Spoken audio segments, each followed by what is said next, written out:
اعوذ باللہ من الشیطان الرجیم بسم اللہ الرحمن الرحیم عن حماد بن زید قال وذکر ایوب رجلا یوما فقال لم یکن بمستقیم اللسان وذکر آخر فقال هو یزید فی الرقم۔ امام مسلم رحمہ اللہ ان محدثین کا ذکر کر رہے ہیں جو ضعیف ہیں، جن کے بارے میں ناقدین حدیث نے کلام کیا ہے۔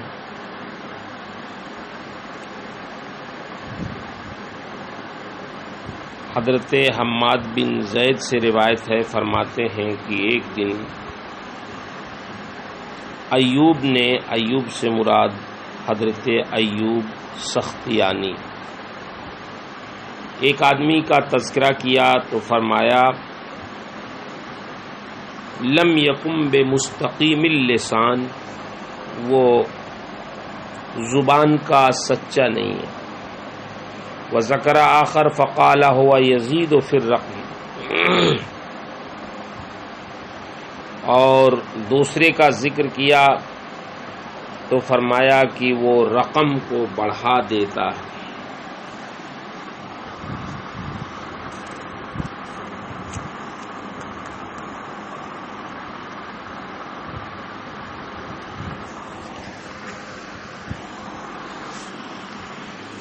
ان دونوں لفظوں سے محدثین نے کذب کا کنایہ کیا ہے، مراد یہ ہے کہ وہ جھوٹا ہے، یعنی زبان کا سچا نہیں، یعنی جھوٹا ہے۔ وَهُوَ يَزِيدُ فِي الرَّقْمِ، رقم کو بڑھا دیتا ہے، جیسے تاجر لوگوں کا حال یہ ہے کہ وہ چیزوں پر اصل خرید کی رقم پر اضافہ کر دیتے ہیں تاکہ خریدار کو دھوکہ دیں اور اس سے زیادہ منفعت حاصل کریں۔ اسی طرح سے کچھ لوگ ایسے ہوتے ہیں جو احادیث کریمہ بیان کرتے ہیں، اپنی طرف سے کچھ اضافہ کر کے لوگوں کو دھوکہ دیتے ہیں۔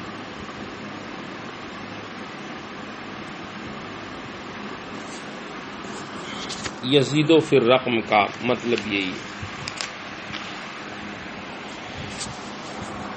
حماد بن زید ہی سے روایت ہے، انہوں نے کہا کہ ایوب نے کہا کہ ان لی جارا ثم ذکر من فضلہ، میرا پڑوسی ہے، پھر اس کے فضائل و مناقب انہوں نے بیان بھی کیا حضرت ایوب سختیانی نے۔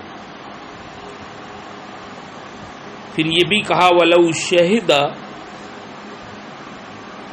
عِنْدِي عَلَى تَمْرَتَيْن مَا رَأَيْتُ شَهَادَتَهُ جَائِزَةً، اگر وہ میرے پاس 2 کھجوروں کی گواہی دے تو میں اس کی گواہی کو جائز نہیں سمجھوں گا۔ یعنی مطلب یہ ہے کہ وہ ایسا جھوٹا ہے کہ ایک معمولی مسئلے میں بھی اگر وہ گواہی دے تو میں قبول نہیں کروں گا۔ تو جب وہ ایک معمولی مسئلے میں گواہی کو قبول کرنے کے لیے تیار نہیں ہے تو نبی کریم صلی اللہ علیہ وسلم کی احادیث کی روایت میں اس کی روایت کو کیسے قبول کر سکتے ہیں؟ قال معمر ما رأيت ایوب اغتاب احدا قط الا عبد الکریم، یعنی ابا امیہ۔ معمر کہتے ہیں میں نے ایوب سختیانی کو سوائے عبد الکریم ابو امیہ کے کسی کے بارے میں ناگوار بات کرتے نہیں دیکھا۔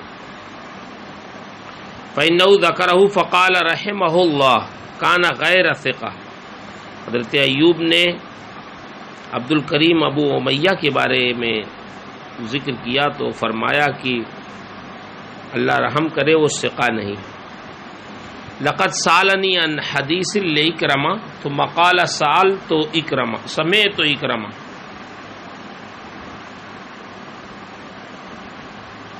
ابو ایوب سختیانی فرماتے ہیں کہ اس نے مجھ سے اکرمہ کی ایک حدیث پوچھی، میں نے بتائی، ثم قال سمعت اکرمہ، پھر جب وہ روایت کرنے لگا تو اس طرح روایت کرتا سمعت اکرمہ، میں نے اکرمہ سے سنا، حالانکہ اکرمہ سے اس نے نہیں سنا تھا، مجھ سے سنا تھا، لیکن میرا واسطہ حذف کر دیا۔ اور محدثین کی اصطلاح میں اسی کو تدلیس کہتے ہیں کہ اکرمہ کی حدیث میرے واسطے سے سنی تھی، پھر جب روایت کرنے لگا تو یہ خود بغیر کسی واسطے کے اس نے کہا سمعت اکرمہ۔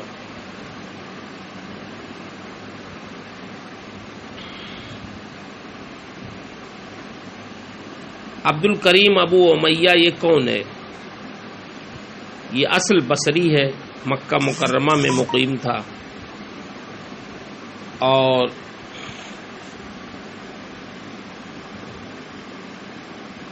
یہ حضرت انس، مجاہد، سعید بن جبیر سے روایت کرتا۔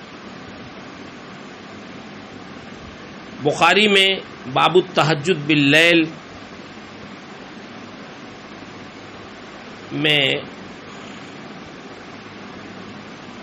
علی بن عبداللہ عن سفیان عن سلیمان بن ابی مسلم عن طاؤوس سمع ابن عباس کی سند سے ایک حدیث مروی ہے جس میں عبد الکریم ابو امیہ کی اس زیادت کی امام بخاری نے تخریج کی ہے۔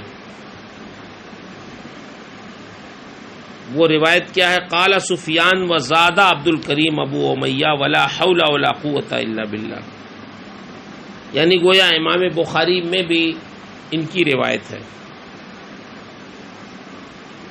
سفیان بن عیینہ، یحییٰ بن سعید، امام احمد بن حنبل جیسے لوگوں نے صراحت کے ساتھ انہیں ضعیف کہا ہے۔ ان کا شمار طبقہ سادسہ میں ہے۔ بخاری، مسلم، ترمذی، نسائی، ابن ماجہ میں ان کی مرویات ہیں۔ 126 یا 27 ہجری میں وصال ہوا۔ امام نووی رحمہ اللہ اس حدیث کی شرح میں فرماتے ہیں کہ عبد الکریم ابو امیہ نے یہ حدیث ممکن ہے حضرت اکرمہ سے سنی ہو، پھر وہ بھول گئے ہوں، پھر انہوں نے اس حدیث کو حضرت ایوب سے بھی سنا ہو، لیکن انہیں یاد آ گیا ہو کہ میں نے خود اسے حضرت اکرمہ سے سنا ہے، پھر وہ واسطہ ختم کر کے روایت کرنے لگے ہوں۔ امام نووی رحمہ اللہ اس وضاحت سے یہ فرمانا چاہتے ہیں کہ صرف اتنی سی بات ان کے ضعف کی مقتضی نہیں ہو سکتی۔ ناقدین حدیث نے اگر ان پر ضعف کا حکم لگایا ہے تو ان کے سامنے اس کے علاوہ بھی وجہیں رہی ہوں گی، صرف اتنی وجہ سے ضعیف نہیں کہا جا سکتا۔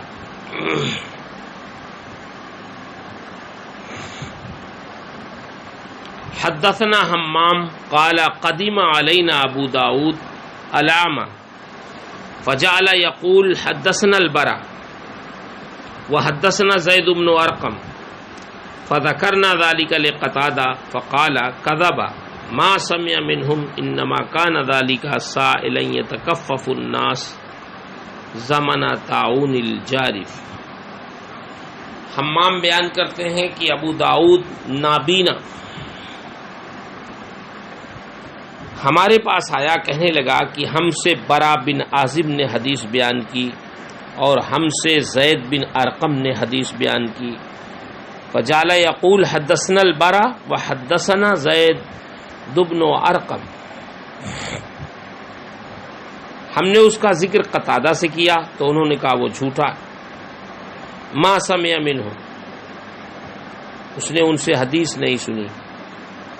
انما کان ذالک سائلا، وہ تو ایک بھکاری تھا، بھیک مانگتا تھا۔ یتکفف الناس زمن طاعون الجارف، طاعون جارف کے زمانے میں وہ لوگوں کے سامنے ہاتھ پھیلاتا تھا۔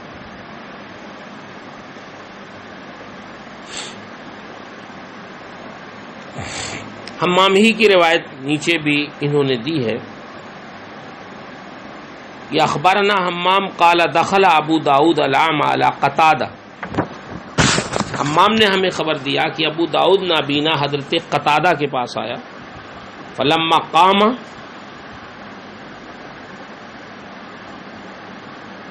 تو جب وہ چلا گیا، قالوا ان ھذا یزعم انہ لقی 18 بدریہ، تو لوگوں نے حضرت قتادہ سے کہا یہ شخص کہتا ہے کہ میں نے 18 بدری صحابہ سے ملاقات کی ہے۔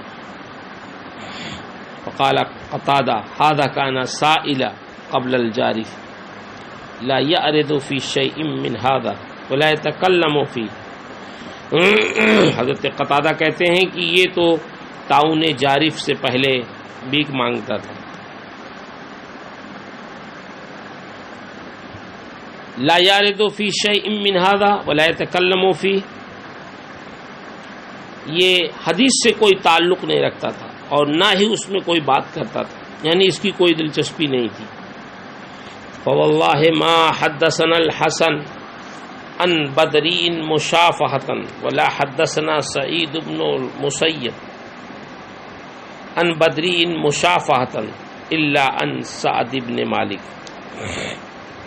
یعنی یہ کہتا کہ 18 بدری صحابہ سے ملاقات کی، واللہ حضرت سعد بن مالک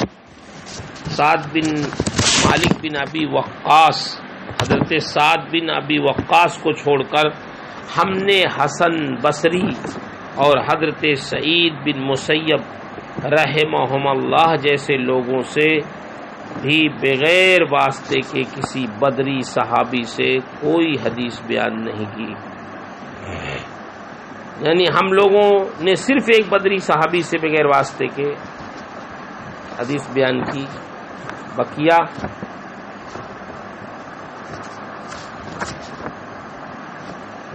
بغیر واسطے کے نہیں سنی۔ اور یہ کہتا ہے کہ 18 بدری صحابہ کرام سے ہم نے روایت کی، جبکہ یہ بھیک مانگتا تھا، حدیث میں اس کی کوئی دلچسپی نہیں تھی۔ ابو داؤد آما یہ کون ہے اور طاعون جارف کا کیا مطلب ہے؟ ابو داؤد آما اس کا نام نافع ہے، بعض لوگوں نے اس کا نام نفی بن حارث رکھا، یہ اپنی کنیت ابو داؤد سے مشہور ہے، طبقہ خامسہ سے ہے، ترمذی اور ابن ماجہ میں اس کی مرویات ہیں، اور یہ ائمہ جرح و تعدیل کے نزدیک متروک راوی ہے۔ امام احمد بن حنبل رحمہ اللہ فرماتے ہیں کہ ابو داؤد آما کہتا ہے کہ میں نے عبادلہ سے حدیث سنی ہے۔ عبادلہ کا مطلب عبداللہ ابن عباس، عبداللہ ابن عمر، عبداللہ ابن زبیر، عبداللہ ابن عمرو بن عاص۔ حالانکہ اس نے ان میں سے کسی سے حدیث نہیں سنی۔ ائمہ جرح و تعدیل نے اس پر مختلف طرح سے جرحیں کیے۔ ابن معین نے اس کو لیسا بشیء کہا، ابو زرعہ نے لم یکن بشیء کہا، بخاری نے یتکلمون فی کہا، ترمذی نے یضاعف فی الحدیث کہا، نسائی نے متروک الحدیث کہا، ابن حبان نے یہ کہا کہ یہ ثقات سے موضوع روایتیں گڑھتا ہے، لا يجوز بہ الاحتجاج کہا۔ مختلف محدثین نے اس پر ضعف کا اطلاق کیا ہے، بعض لوگوں نے کہا محدثین کا اس کے ضعف پر اجماع ہے۔ طاعون جارف کا کیا مطلب ہے اور کیا ہے طاعون جارف؟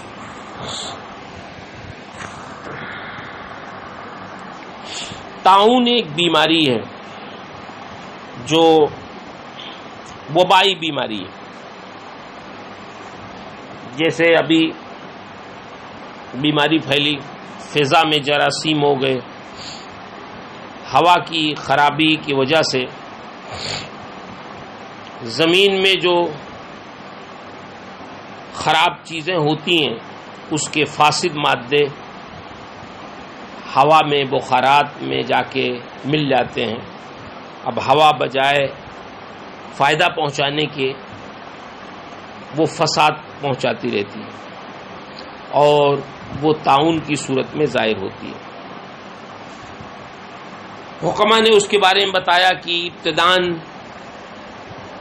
سر میں، کمر میں، جوڑوں میں درد ہوتا ہے، پھر بخار چڑھتا ہے، بے ہوشی ہوتی ہے، بار بار قے آتی ہے، غدود نکلتے ہیں کان کے لو کے پیچھے، پھر مریض بے انتہا کمزور ہو جاتا ہے اور کبھی پیشاب بند ہو جاتا ہے، کبھی خون جاری ہو جاتا ہے۔ یہ طاعون ہے۔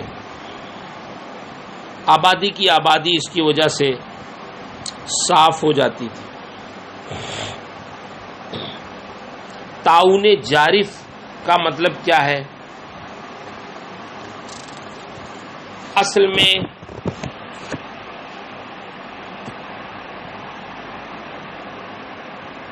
جارف طاعون ہی کو کہتے ہیں۔ اصل جارف کا معنی ہے بہا کے لے جانے والا، کیونکہ طاعون جب آتا ہے تو سیلاب کی طرح وہ ہر ایک کو بہا لے جاتا ہے، چاہے وہ انسان ہو یا مویشی ہو، جانور ہو۔ اسی لیے ہر طاعون کو جارف کہہ بھی سکتے ہیں۔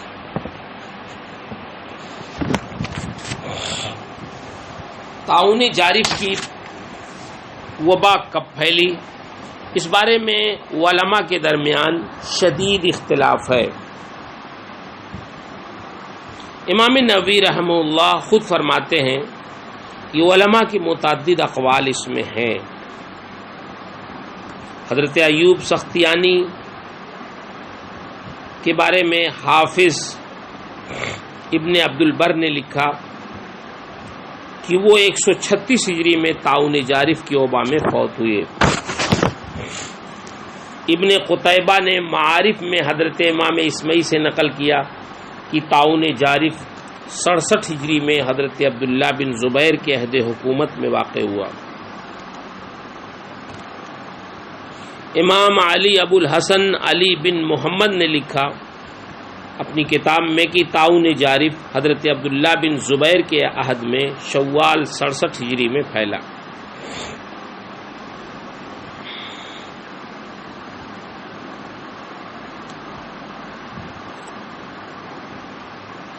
بعض لوگوں نے لکھا ہے کہ اس کا مطلب یہ ہوا کہ حضرت ایوب سختیانی 66 ہجری میں پیدا ہوئے، اور ایک قول یہ ہے کہ وہ سیل جارف سے 1 سال پہلے پیدا ہوئے۔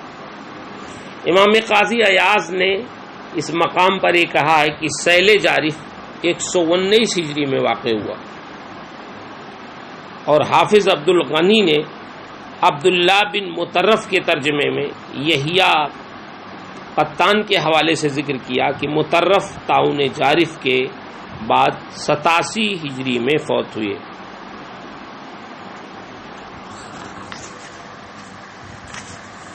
مختلف متعارض اقوال میں تطبیق کی صورت یہ ذکر کی ہے کہ اس قسم کے ہر طاعون کو جارف کہا جاتا ہے۔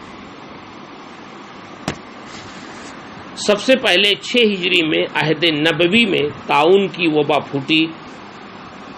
یہ طاعون مدائن میں واقع ہوا۔ پھر حضرت عمر فاروق اعظم کے عہد خلافت میں 18 ہجری میں ملک شام میں طاعون واقع ہوا۔ اسی طاعون میں مشہور صحابی رسول حضرت ابو عبیدہ بن جراح، حضرت معاذ بن جبل اور آپ کی 2 بیویاں اور ایک بیٹا فوت ہوئے۔ ان کے علاوہ 25,000 کی تعداد میں لوگ فوت ہوئے۔ تیسرا طاعون جو پہلے 2 طاعونوں سے بھی زیادہ بھیانک تھا، یہ حضرت عبداللہ بن زبیر کے عہد میں 69 ہجری میں واقع ہوا۔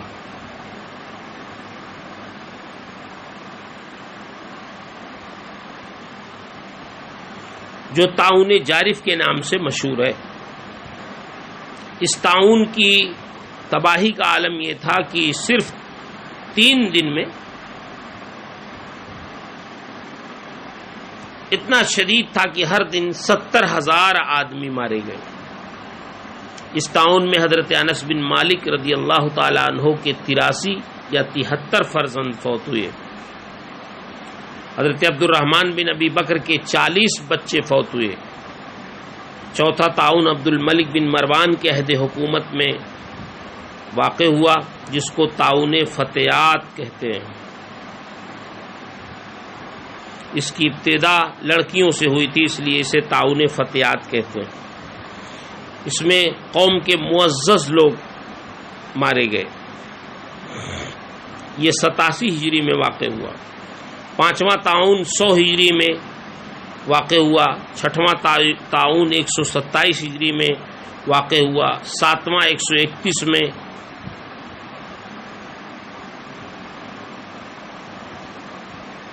اس تعاون میں حضرت ایوب سختیانی فوت ہوئے. مذکورہ تفصیل سے یہ واضح ہوتا ہے کہ حضرت امام قاضی ایاز نے جو یہ بتایا کہ تعاون جارف 119 ہجری میں واقع ہوا، اس قول کا اندازہ لگایا جا سکتا ہے. امام نووی فرماتے ہیں 2 تعاونوں میں سے ایک تعاون کا تعاون جارف ہونا متعین ہے. یا تو وہ تعاون جو حضرت عبداللہ بن زبیر کے عہد میں 67 ہجری میں واقع ہوا، یا پھر وہ تعاون جو تعاون فتیات 87 ہجری میں پھیلا.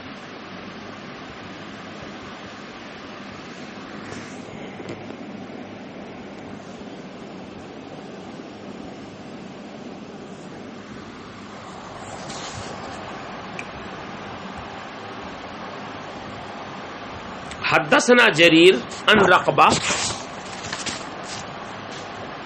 ان ابا جعفر الہاشمی المدنی کان یضع احادیث کلام حق ولیست من احادیث النبی صلی اللہ علیہ وسلم وکان یرویها عن النبی صلی اللہ علیہ وسلم. حضرت جریر حضرت رقبہ کوفی سے روایت کرتے ہیں کہ ابو جعفر ہاشمی مدنی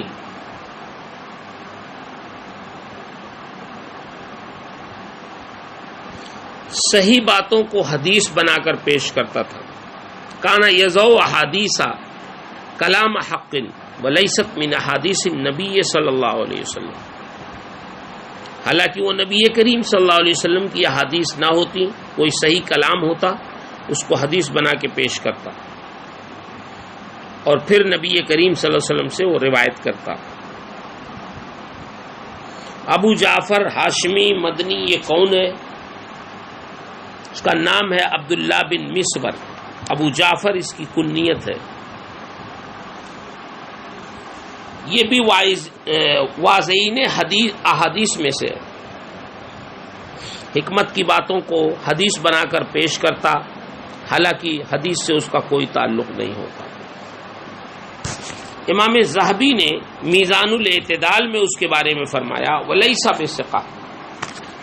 امام احمد بن حنبل اور دوسرے ناقدین حدیث نے اس پر جرح کرتے ہوئے فرمایا احادیثہ موضوع، اس کی احادیث گڑھی ہوئی ہیں.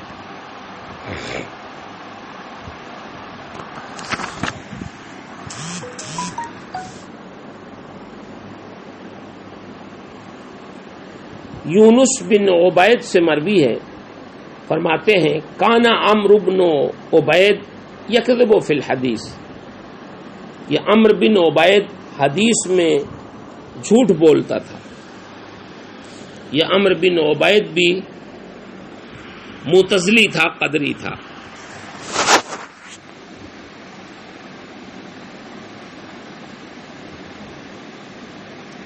معاذ بن معاذ کہتے ہیں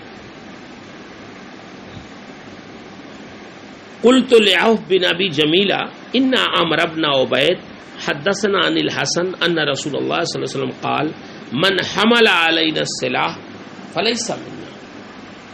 معاذ بن معاذ کہتے ہیں میں نے عوف بن ابی جمیلہ سے پوچھا کہ عمرو بن عبید ہم سے حضرت حسن بصری سے یہ حدیث بیان کرتا ہے کہ اللہ کے رسول نے فرمایا جو شخص ہم پر تلوار اٹھائے وہ ہم میں سے نہیں. حضرت عوف نے کہا قسم اللہ کی عمرو جھوٹا ہے. اس کا ارادہ یہ ہے کہ اس سے وہ لوگوں کو اپنے ناپاک اعتقاد کی طرف مائل کرے. دوسری روایت حدثنا حماد بن زید قال کان رجل قد لزم ایوب وسمع منہ ففقدہ ایوب فقالوا له یا ابا بکر انہ قد لزم عمرو بن عبید. حماد بن زید کہتے ہیں کہ ایک آدمی حضرت ایوب سختیانی کی خدمت میں حاضر رہتا اور ان سے حدیثیں سنتا. ایک روز حضرت ایوب نے اسے نہیں پایا تو لوگوں سے پوچھا. لوگوں نے انہیں بتایا کہ اے ابو بکر، یہ حضرت ایوب کی کنیت تھی، اب وہ عمرو بن عبید کی خدمت میں رہتا ہے. حماد فرماتے ہیں ایک دن میں ایوب کے ساتھ صبح کو بازار جا رہا تھا کہ وہ آدمی سامنے آ گیا تو حضرت ایوب نے اسے سلام کیا اور اس کی خیریت دریافت کی. پھر اس سے کہا مجھے خبر لگی ہے کہ تم اس آدمی کی صحبت میں رہتے ہو، یعنی عمرو بن عبید کی. حماد نے کہا کہ انہوں نے عمرو کا نام لیا. اس نے کہا ہاں اے ابو بکر، وہ ہمارے پاس عجیب و غریب بات لاتا، یعنی ایسی حدیثیں سناتا جس کو ہم نے کبھی سنا نہیں. انہو یجیئنا باشیاء غرائب. حضرت ایوب نے کہا انما نفر اور نفرق من تلک الغرائب، کہ ہم تو ایسی ہی عجیب باتوں سے بھاگتے ہیں یا دور رہتے ہیں اور تم عجیب و غریب سمجھ کے اس کے پاس جاتے ہو. حدثنا ابن زید یعنی حماد قال قیل لایوب ان عمرو بن عبید روى عن الحسن قال لا یجلد السکران من النبی فقال كذب انما سمعت الحسن يقول یجلد السکران من النبی. حماد بیان کرتے ہیں ایوب سے کسی نے کہا کہ عمرو بن عبید نے حضرت حسن بصری سے روایت کی کہ جو شخص نبیذ پی کر بدمست ہو جائے اس پر حد نہ لگے گی. ایوب نے کہا وہ جھوٹا ہے، میں نے خود حضرت حسن بصری سے سنا کہ وہ فرماتے تھے جو شخص نبیذ پی کر بدمست ہو جائے اسے کوڑے مارے جائیں گے.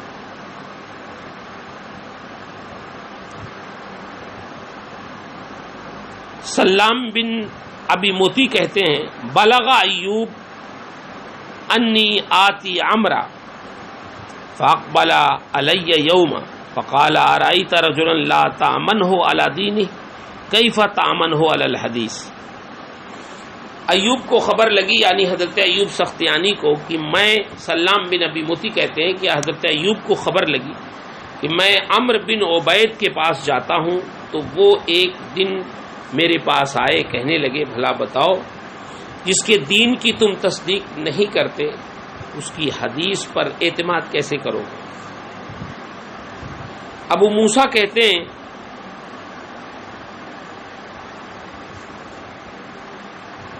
حدثنا عمرو بن عبید قبل ان یحدث،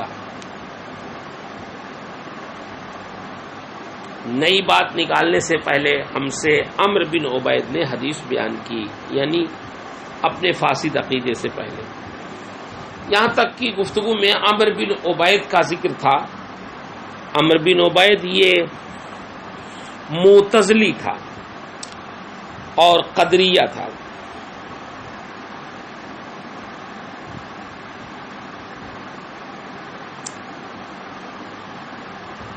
اس پر جرا کرتے ہوئے محدثین نے فرمایا تورے کا حدیث ہو. عبداللہ فرماتے ہیں میں نے اپنے والد امام احمد بن حنبل سے عمرو بن عبید کے بارے میں پوچھا لیس بشیء لا یکتب حدیث، تو انہوں نے اپنے سر سے اشارہ کرتے ہوئے فرمایا ہاں. ابن عدی نے کہا کانا عمرو بن عبید یکذب فی الحدیث.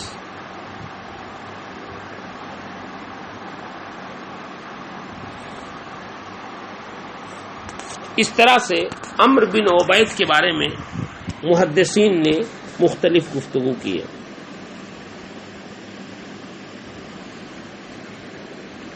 من حمل علینا السلاح کے بارے میں امام نووی نے شرح مسلم کے مقدمے میں ذکر فرمایا کہ یہ حدیث صحیح ہے اور کئی سندوں سے مروی ہے. خود امام مسلم نے اس حدیث کو سند کے ساتھ آگے بیان فرمایا.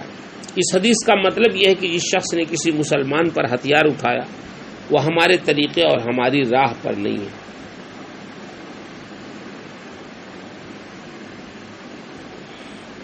زجر و توبیخ کے طور پر فلیسا منا کہا گیا تاکہ ایک مسلمان دوسرے مسلمان پر ظلم نہ کرے۔ امام مسلم رحمہ اللہ اس حدیث کو یہاں پر نقل کر کے صرف یہ بتانا چاہتے ہیں کہ حضرت عوف بن ابی جمیلہ نے عمرو بن عبید پر جرح کی ہے اور اسے جھوٹا کہا۔ اب رہ گیا یہ سوال کہ عوف بن جمیلہ نے اس پر اس حدیث سے صحیح کے ساتھ کیوں جرح کی؟ اس کی وجہ یہ ہے کہ عمرو بن عبید نے کہا کہ حضرت امام حسن بصری نے یہ حدیث ہم سے بیان کی، اور حضرت عوف بن ابی جمیلہ حضرت امام حسن بصری کے کبار اصحاب میں سے تھے، ان کی احادیث کے وہ جاننے والے تھے، انہیں اچھی طرح یہ علم تھا کہ حضرت امام حسن بصری اس حدیث کی روایت نہیں کرتے اور نہ ہی انہوں نے حضرت امام حسن بصری سے کبھی حدیث سنی، لیکن عمرو بن عبید اس حدیث کی روایت حضرت امام حسن بصری سے کر رہا تھا، اس لیے آپ نے اس حدیث صحیح کے ساتھ اس پر جرح کرتے ہوئے فرمایا کہ وہ جھوٹا ہے۔ ان کے کہنے کا یہ مطلب نہیں کہ یہ حدیث صحیح نہیں، حدیث صحیح ہے، لیکن جو حضرت حسن بصری سے اس نے روایت کی اس میں وہ جھوٹا۔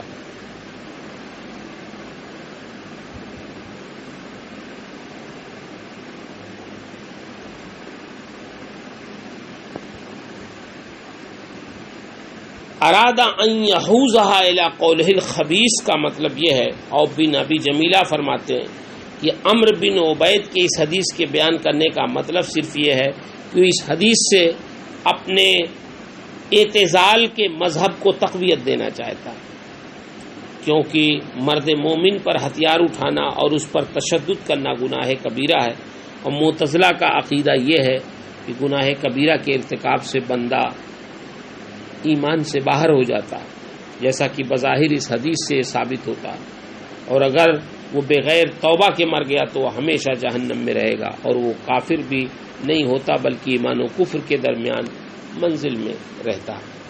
یہ معتزلہ کا عقیدہ ہے، اسی فاسد عقیدے کو ثابت کرنے کے لیے اس نے یہ حدیث بیان کی۔